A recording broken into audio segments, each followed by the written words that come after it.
1 Timóteo, capítulo 5. Não repreendas ao homem idoso, antes exorta-o como a pai, aos moços como a irmãos, às mulheres idosas como a mãe, às moças como a irmãs, com toda a pureza. Honra as viúvas verdadeiramente viúvas.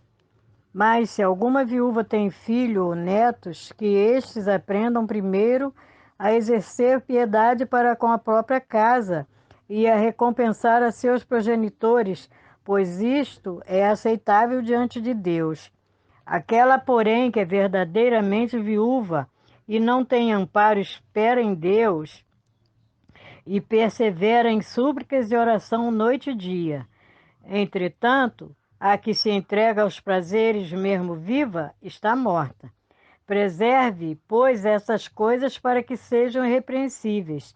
Ora, se alguém não tem cuidado dos seus, e especialmente dos da própria casa, tem negado a fé, e é pior do que o descrente. Não seja inscrita, senão viúva que conte ao menos 60 anos de idade, tenha sido esposa de um só marido, seja recomendada pelo testemunho de boas obras, tenha criado os filhos, exercitado hospitalidade, levado aos pés aos santos, socorrido atribulados, se viveu na prática zelosa de toda boa obra, mas rejeita viúvas mais novas,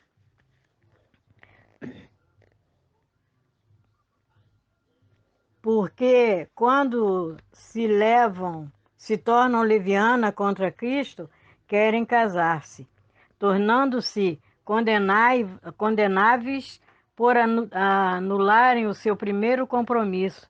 Além do mais, aprendem também a viver ociosas, andando de casa em casa, e não somente ociosas, mas ainda tagarelas e intrigantes, falando o que não devem.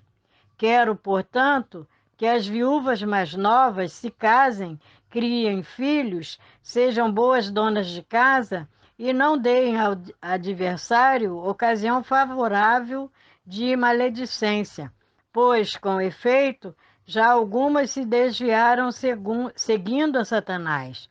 Se alguma crente tem viúvas em sua família, socorra-as e não fique sobrecarregada a igreja, para que esta possa socorrer aos que são verdadeiramente viúvas.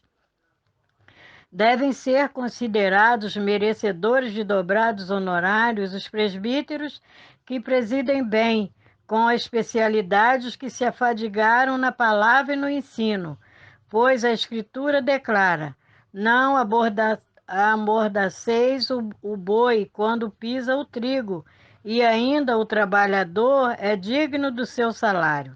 Não aceites denúncia contra presbíteros, senão exclusivamente sob depoimento de 2 ou 3 testemunhas. Quanto aos que vivem no pecado, repreenda-os na presença de todos, para que também os demais temam. Conjuro-te perante Deus e Cristo Jesus e os anjos eleitos, que guardem estes conselhos sem prevenção, nada fazendo com parcialidade. A ninguém imponhas precipitadamente as mãos. Não te tornei cúmplice de pecados de outros. Conserva-te a ti mesmo puro. Não continues a beber somente água. Use um pouco de vinho por causa do teu estômago e das tuas frequentes enfermidades. Os pecados de alguns homens são notórios e levam a juízo, ao passo que de outros só mais tarde se manifestam. Da mesma sorte, também as boas obras antecipadamente se evidenciam, e quando assim não seja, não pode ocultar-se.